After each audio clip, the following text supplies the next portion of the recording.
Welcome to Kansas City Real Talk, brought to you by KCRAR. Producer Amber here, and I have a very special episode for you.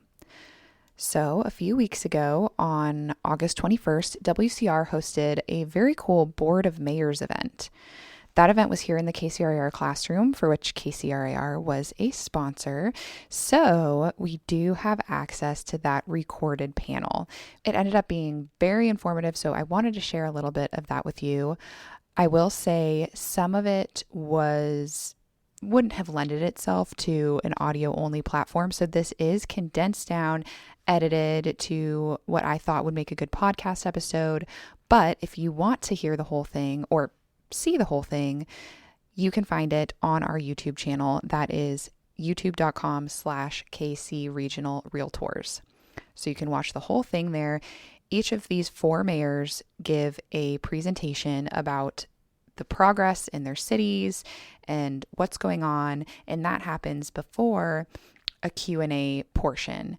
And that Q&A portion is what I have here for you today on the podcast. So our mayors are Mayor Rory Rowland of Independence, Missouri, Kathy Rose of Riverside, Missouri, Eric Mikkelson of Prairie Village, Kansas, and Carolyn Caiharr of Edwardsville, Kansas.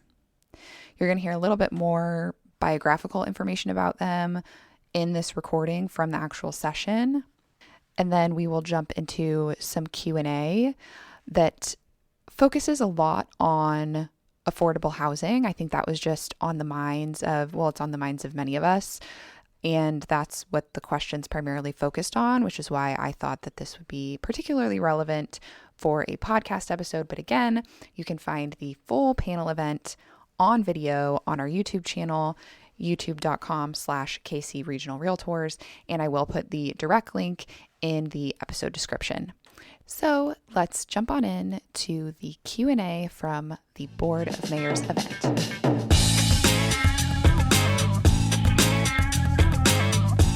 Now, at this time, I would like to introduce our 4 mayors that we're going to have. I'm going to start with Mayor Rory Rowland of Independence. If you'll join us up on the stage. Mayor Rory Rowland was elected Mayor of Independence in April of 2022 after serving in the Missouri House of Representatives for District 29 from 2015 to 2022. A lifelong public servant inspired by President Harry S. Truman, Mayor Rowland brings decades of leadership experience, including his tenure as president of 2 Kansas City area credit unions and founder of Rowland Consulting. He holds an MBA from the University of Missouri, Kansas City, and is deeply involved in his community. He has served on his church's finance committee for over 2 decades and lives in Independence for nearly 40 years with his wife, Teddy, and they have raised 4 children. Welcome. Thank you. We also have with us today Mayor Kathy Rose of Riverside. Kathy has served as the mayor of Riverside, Missouri since 2006, leading the city through a period of dynamic growth and revitalization. Under her leadership, Riverside has embraced its motto of upstream from ordinary, transforming into a vibrant and forward-thinking community. Mayor Rose is actively engaged in regional and statewide municipal affairs, serving as vice president of the Missouri Municipal League and earning recognition as a certified municipal official. Her dedication to public service and civic engagement continues to shape Riverside's future and strengthen its role in the greater Kansas City area. Thank you. Now I'd like to welcome Mayor Eric Mikkelson of Prairie Village. Eric has served as mayor of Prairie Village since 2019, following 4 years on the city council, and has dedicated his career to public service and civic leadership across the Kansas City region. His extensive involvement includes leadership roles with Mid-America Regional Council, United Community Services of Johnson County, Climate Action KC, and the Greater Kansas City Chamber of Commerce. He has served as chair of the Johnson and Wyandotte County Mayor's Council, and as the Johnson County Charter Commissioner. A practicing attorney for over 30 years, Eric is an adjunct professor at KU Law School and UMKC Business School and has held key positions from Kansas City Metropolitan Bar Association, and he's a graduate of Stanford University and University of Kansas Law, a proud father of 3, and has been married to his wife, Margot, for 25 years. Thank you, Mayor Mike. And last but not least, we have Mayor Carolyn Caiharr from Edwardsville. Carolyn has served as the city City of Edwardsville as mayor since 2022. As a city council member the 4 years prior, she serves on the board of directors of the Wyandotte Economic Development Council. Her focus as an elected official has been advocating for her constituents, leading the Edwardsville Historical Society, coordinating grocery distributions, and planning a new municipal complex that will include a fire department renovation and, in addition, a new city hall, police department, court, and a public library. Carolyn and her husband Joe love spending time with their sons and being involved in their church and community. In addition to her public service as an elected official, Carolyn has been a realtor since 2003 and is licensed in Kansas and Missouri. She has loved making lifelong relationships while assisting and advising her clients by providing consistent communication, skilled negotiation, and seasoned advice. Whether they are just starting their journey or purchasing their first home, selling the home they have loved dearly for years, or any step in between, she loves helping them along the way. Thank you. What would you like to see us do for your communities? Well, for Edwardsville, I think just being aware that we're here. We kind of get squished between a couple of bigger metropolitan cities. And so I would just say, just making your clients aware that, hey, Edwardsville is a great place to live. There's a lot of great things coming, and just build that excitement throughout the region, really. I think that being informed of what's going on in the communities is something that as a realtor, you can offer your clients as well. And knowing, hey, this is, I think we've all talked about projects coming up in our communities. That might be something that your clients would really want to be a part of, or volunteer for, or live near. And so just being informed in that way, I think, is also a great opportunity to bring a benefit to your clients.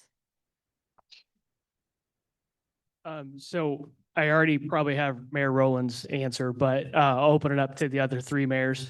So there's always a big discussion of affordable versus attainable housing units. If you each were all armed with a silver bullet, what would be the one item that you would truly try to go after? It doesn't have to be in your community. Could be as a whole, as Mayor Rowland had indicated. What would be that one thing that you each think could make the biggest impact to affordable housing or attainable housing?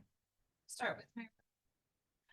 Well, I really feel like I'm on that to a certain degree in Riverside because, again, being from a hardworking blue-collar community, I have a lot of housing that is low price points, but I also have a lot of apartment complexes, very well maintained, but are much older. I mean, you can get a 2-bedroom apartment in Riverside for $800 a month. I mean, so we do have affordable housing. I also have been in negotiations with a developer that wants to do low income but marketplace units where, like, it's a 60-40 split, where you have 40% that are market rate units and 60% low income. So you're having people live together, that there is definitely a synergy for people to be able to say, hey, I'm not going to live badly in my unit if this person takes care of their unit. So I think that could be a really good concept as well. Missouri has that program to be able to do that at the state level. So I think that would be really good. Riverside also, we're a little bit unique. We don't have taxes. You pay county, but you do not pay city taxes. We pay our city as one of our benefits. We pay 3/4 of your gym membership to the YMCA.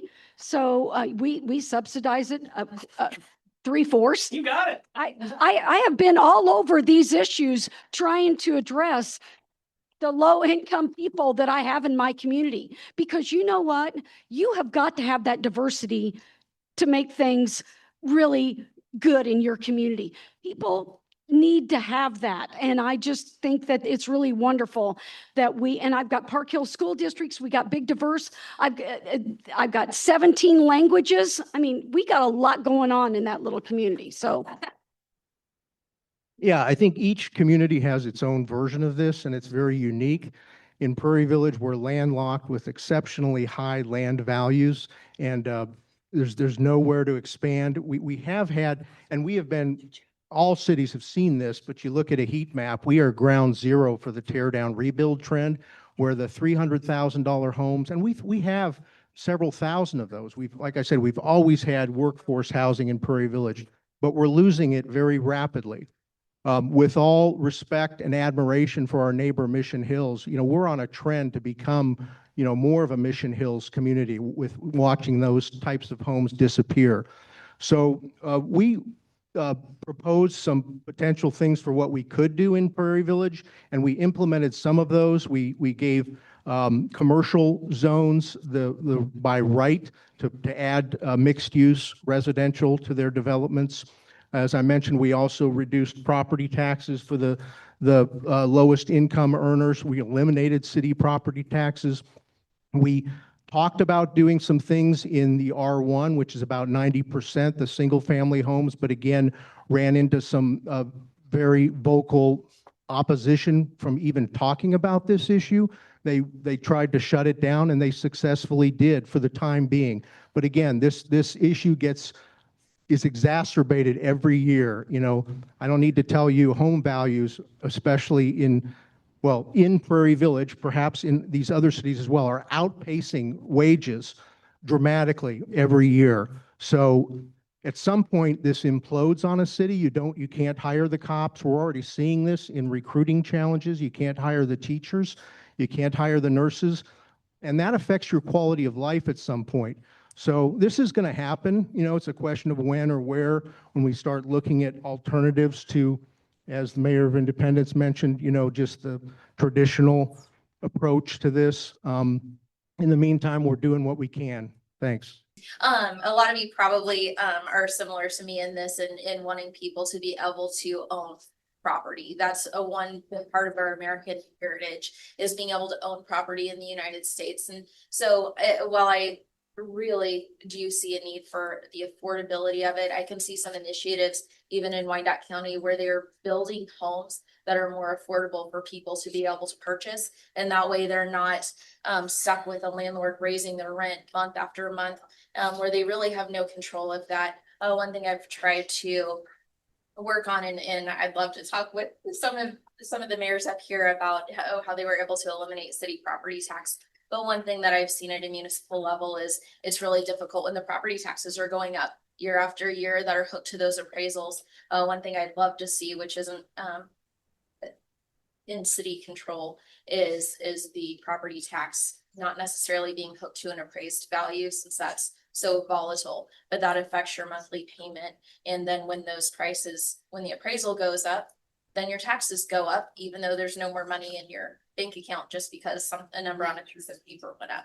It helps you when you go to sell, but not when you're paying the bill year after year. And so what I would like to see more of in my community is owner occupied homes that are owned but built affordably, so people could purchase a property and start building equity for themselves. Jolene's asking, there are multiple empty lots across Independence and KC. Why not put some of our tax dollars towards building small homes on some of these spaces? I just sent an email to Independence Planning and Zoning requesting just this. Cedar Springs is doing this. Why can't KC Independence?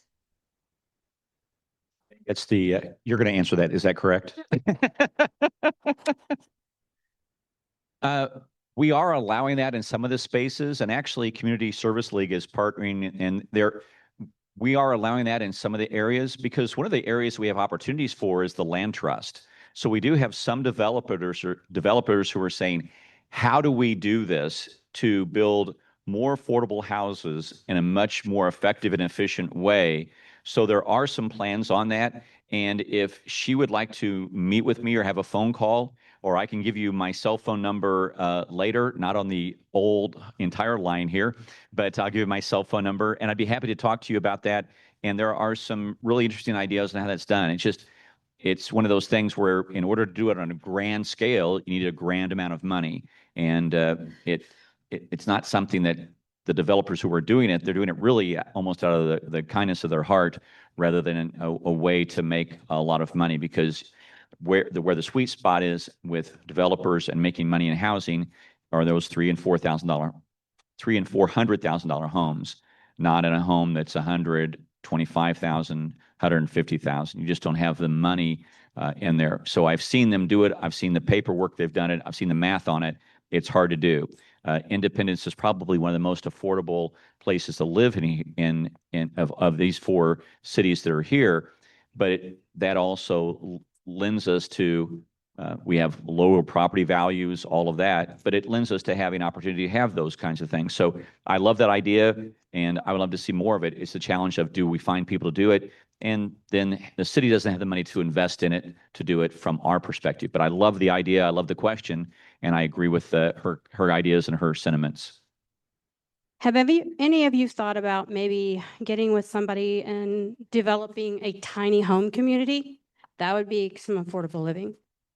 No, because I know there is a tiny home development that's right off of 152 and Platte Purchase. You guys seen that? So, I mean, I do see this up and coming, and I have been in other areas where I have seen them developing these for more affordable housing for people, because you're correct. I mean, I started my career over 20 years ago, so I have seen the change in the pricing. And do I ever see it coming down? Not really. So you have people out there that are renting, but as you know, rents are going up because and I work with a lot of investors, I do. So we want to go out, they want to buy the house, they want to burr them, and then they want to hike their rents. Well, it's getting to the point where people can't even afford rents anymore. And they can't. So, and that's causing a homeless community, which it is. People living out of their cars, living out of hotels. So this is another idea that I've thought about, is finding cities that would allow a developer to come in, show you their plans, and maybe start that type of work. Somebody asked, I think the first question was, what can we do to help you? What I'm hearing in these questions is that this is a high priority for, and that's not a surprise, but for you. Advocacy, that's a huge part of it. Education, that this is not going to diminish the quality of a community. This can enhance it if you look at solutions like that. Tiny homes, I know they're putting to work in southern Johnson County, where land is a lot less expensive. As Mayor Rowland pointed out, you have a serious economic viability question. Somebody has to subsidize it. If you do it in a place where land values are high, there's a lot of work being done in the metro right now. Some of you probably more familiar with me, like for a land trust to help fill some of those gaps. But what you all can do, I assume you have clients looking for these homes, is we need you to educate the public generally on the need for this, and open minds to, this is not going to bring crime. This is not going to bring, congestion. These are going to be the people serving you coffee in the shops. These are going to be the people taking care of you at the hospital. These are going to be the people teaching your kids. This can improve a community. And there's a lot of NIMBYism out there to these types of ideas. That's a fine idea, but don't put it anywhere near me. I don't want that element. So that's where you all can help on the advocacy and education piece. Also, just a comment on yours, Eric. I think we also have to, we talk about tiny homes, and tiny homes are the little bitty homes that are on trailers and things like that. We also have this tiny home movement where these are places like companies like Roush Coleman and D.R. Horton. They're building 1,250, 1,300 square foot homes, and they're getting tagged as tiny homes. They're not tiny homes. They're the kind of houses that we all started off in as our first home. They're not tiny homes. They're just smaller than what everybody else, the McMansions, they're building. Eric, you have a specific problem in your community. Everybody wants affordable housing, but as you said, nobody wants to live next to it. But in your community, you have people tearing down smaller homes, building McMansions, and nobody wants to live next to them. You have the reverse problem, which isn't a problem, but it is a problem. I wouldn't agree with the last part. Everybody wants to live next to them. I mean, our real estate is, is even next to those, but we do get a lot of complaints, right? The neighbor who's been there a long time, the house is too big. A couple years ago, we shrunk the standards. You can't build as big a house on a small lot in Prairie Village as you could 5 years ago. And we're talking about looking at that again, some little tweaks there, but you're absolutely right. Both ends of that are an issue. Okay, so Mayor Rowland, this is a delicate question, I guess. I think we're out of time. Yeah. But thank you. We'll Blame ya. talk to you afterwards. Yeah. Yeah. So you're right about Independence being very affordable, relatively speaking, compared to the rest of the area. The problem I run into as a real estate agent is my buyers, when they hear Independence, they don't want to move there. They just don't. So you have a bit of a perception problem, real or imagined, whether it's crime, whatever. How do you overcome that? Because I would love to be able to sell homes. I have many clients that if they would consider Independence, I could sell homes there. How do you overcome it? Right. I mean, that's the challenge. We've got an entire inventory basically, towards the Kansas City side of homes that were built, 1900s, 1920s, 1930s, who are, how many square feet? 1,400 square feet, 2-bedroom, 1-bedroom homes, things like that. And that makes us affordable. And so those, there's lots of people who are laborers who work there. Okay. And then we've got, as you move more eastward, you've got some, houses that do compete with many of my colleagues here who have those homes that go to the $300,000, $400,000, $600,000, $700,000 range. And we've got communities like that. So it's a very, very challenging question. So going back to the question you had, can we build and addressing and piggybacking on your question, you want to talk about a political fight. You talk about putting small homes areas. We did it here in Paul's, been in Independence. Dan, you're a realtor there in the Inglewood Arts District, because we wanted the Inglewood Arts area to have, for artists, to have a place to live that was affordable. So they instituted the Inglewood Arts Overlay. And what that was designed to do was not to build individual mini homes or little homes, but, kind of a grandmother's cottage in the back of the house. Okay. So you could do that and you would overlay it. You want to talk about, boy, howdy. You had, so trying to address the question on the side of, building more affordable housing and smaller homes, and just putting, a house on the back of the house that's 800 square feet, and for a grandmom's house. Heck, I'm getting to the age where I'd love that. So, you get too much money, you get too many problems. I'd love to kind of downsize in that regard. But anyway, that's a whole different question. Please, I hope my wife is not watching. But those are the challenges you have. The NIMBY issue, the challenges like that. When you bring this up, it can be a really heated issue. And if Dan can tell us, and it was hot. We had 5 hours of testimony against it. Right, at the Planning Commission. 5 hours of testimony at the Planning Commission, and I got all kinds of phone calls. But how do you change the perception of your community? Just a little bit at a time. Just You do that. Right. Yeah, you just continue to be positive as an elected leader. What was your perception of my 10 minutes on the PowerPoint? That's how you do it. Quick note on these next couple of questions. They are referencing a project that Mayor Caiharr mentioned in her presentation, which, as I mentioned before, all of their presentations were pretty visual, so they were not included in this episode, but you can find them on our YouTube channel. But I just wanted to give you a little bit of context for these next couple questions. In Edwardsville, they are breaking ground this winter on a new municipal complex that's going to include their police department, city hall, municipal court, and a public library. So Mayor Caiharr mentioned that in her presentation, which is where these next couple questions came from. That will be opening in spring 2027. But if you're interested in hearing more about that, again, you can find the full video on our YouTube channel. First, thank you all for your presentations. Very impressive. I can't imagine being in your shoes. Mayor of Edwardsville, what is your municipal complex going to cost? And did your citizens get to vote on that? Make sure I'm on again. Yes, I can give you all of that information. So there were a couple of options of home ruling out and just going to bond and making it happen. But instead we chose to make a project that our community would be supportive of and would want in their hometown. And so we did go to vote on this. It's an $18 million project, $2 million down, so $16 million bonded for the entire complex, for the fire department, police department, city hall, municipal court, and the library. And that we're paying for instead of increasing property tax, we did a sales tax initiative. And so we did a 2-cent sales tax initiative that passed by flying colors with our residents. They were so excited to get this done. And so we're going to be able to build all of this into our city without increasing the property tax.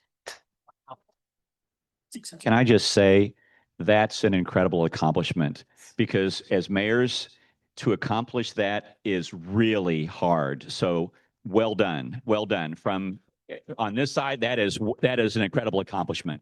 Done.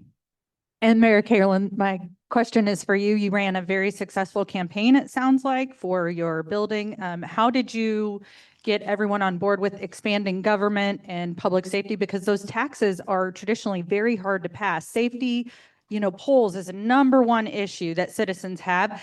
But when you put it to a vote, public safety taxes frequently fail. So how did you run a successful campaign? How much did it cost? What was your best tactic there? Thank you. We had a lot of conversations throughout the community. So we would hold community forums, answer questions. A lot of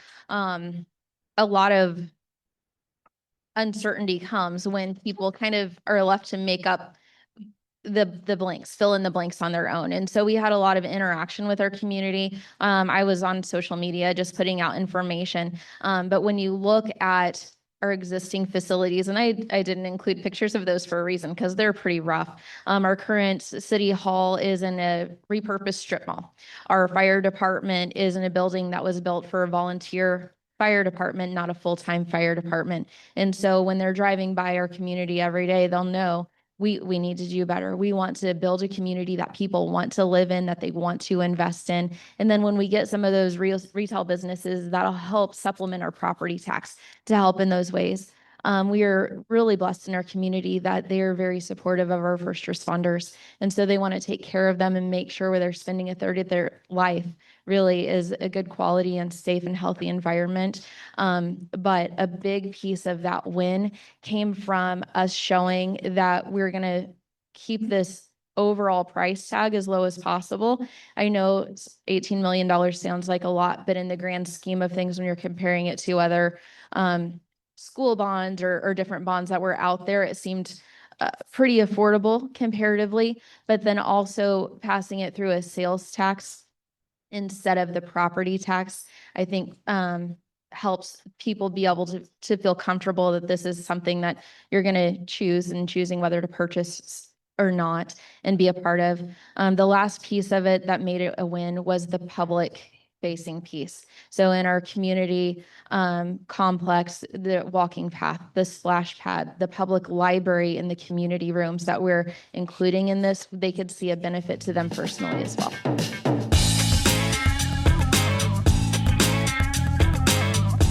So there you have it. That is just a short excerpt from the Board of Mayors event that happened on August 21st in the KCRAR classroom. Again, the link to the full session on video is in the episode description. So if you're interested in viewing the whole thing, that's where you can find it. Alex will be back for the next episode for just a normal interview episode. So stay tuned for that. Thanks for listening.